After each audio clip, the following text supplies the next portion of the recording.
Bismillahirrahmanirrahim. Assalamualaikum warahmatullahi wabarakatuh. Halo teman-teman, selamat datang di podcast kami. Kita dari kelompok MKWK, kelompok ke-14.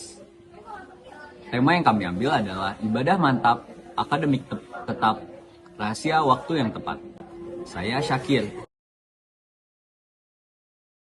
ditemani oleh 4 teman saya. Ada Syarif, Akrom, Faiza, dan juga Pratiwi. Hari ini kita akan berbincang santai, namun tetap berbobot tentang bagaimana mahasiswa dapat menyeimbangkan ibadah dan aktivitas akademik dengan manajemen waktu yang islami. Semoga obrolan ini bermanfaat dan relatable buat kehidupan kampus. Kehidupan kampus itu padat, mulai dari kelas, tugas, organisasi, kegiatan di dalam maupun di luar kampus. Saking sibuknya, sebagian mahasiswa jadi kesulitan menjaga ibadah agar tetap teratur. Benar, akan tetapi di dalam Quran surah Al-Mu'minun ayat 1-2 Allah mengingatkan kita bahwa orang beriman adalah mereka yang khusyuk dalam sholatnya. Yang artinya kita sebagai mahasiswa ibadah tidak boleh teratur di urutan terakhir meskipun jadwal kita padat. Menunjukkan lebih dari setengah mahasiswa merasa sulit membagi waktu antara ibadah dan akademik. Banyak yang akhirnya sholat terburu-buru atau justru terlambat.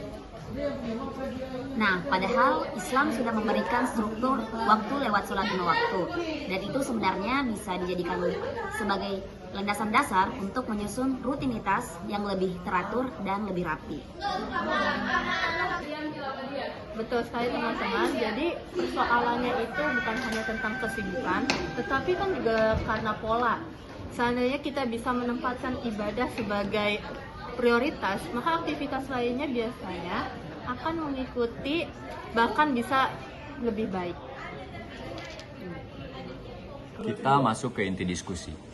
Bagaimana cara menerapkan manajemen waktu Islami dalam kehidupan mahasiswa?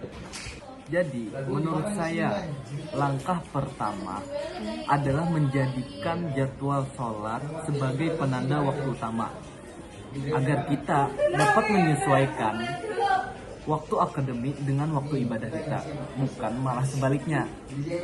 Setuju, melatih disiplin dalam sholat akan menular ke cara kita mengelola waktu belajar. Kita jadi lebih terencana dan tidak menumpuk kerjaan di akhir waktu.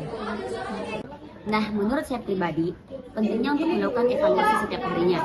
Jadi kita memeriksa kembali apakah sholat kita terjaga, apakah ibadah kita terjaga, dan kita memeriksa kembali apakah waktu belajar kita gunakan sebaik-baiknya. Nah, hal sederhana ini saja bisa membantu kita agar hidup kita lebih teratur dan tersusun. Sebenarnya ibadah bisa menjadi bentuk istirahat. Jadi, ketika aktivitas akademik menekan, justru ibadah memberikan ketenangan.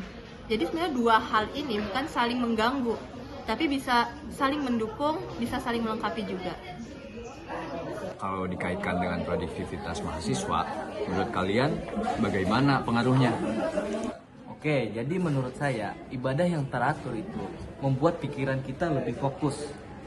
Karena kenapa? Karena ketika kita telah mengerjakan sholat, maka hati kita ini merasa tenang dan siap kembali untuk belajar. Setuju, ibadah justru menambah kualitas produktivitas. Kita jadi lebih stabil, tidak mudah stres, dan mampu mengelola tekanan akademik. Dari sisi sosial, mahasiswa yang seimbang antara akademik dan ibadahnya biasanya cenderung lebih sabar dan lebih sopan, dan lingkungan kampusnya pun akan lebih positif seperti itu. Jika manajemen waktu Islami bisa diterapkan dengan konsisten, mahasiswa tidak hanya bisa berkembang secara akademiknya aja, tetapi juga bisa berkembang secara emosional juga spiritualnya. Inilah yang membuat kehidupan kampus akan lebih harmonis lagi. Baik, kita simpulkan, Ibadah dan akademik dapat berjalan seimbang. Islam memberikan pedoman waktu yang dapat membantu mengatur aktivitas. Prioritas, disiplin, dan evaluasi diri adalah kunci keseimbangan itu. Mulailah dari langkah kecil tapi konsisten. Tidak perlu langsung sempurna, yang penting teratur. Nah, dan niatkan setiap aktivitas yang kita lakukan sebagai bentuk kebaikan kita. Udah. Dan jadikanlah ibadah sebagai pusat ritme harian kita. Terima kasih sudah mendengarkan podcast kami dari kelompok MKWK ke-14 yang berjudul Ibadah Mantap, Akademik Tetap, Rahasia Waktu yang Tepat. Wassalamualaikum warahmatullahi wabarakatuh.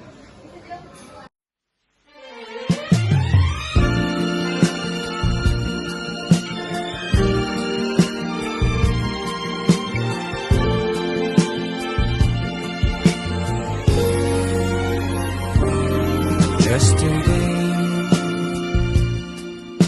I found myself thinking of the thing, what I have now, what I have so far, the sincere feeling.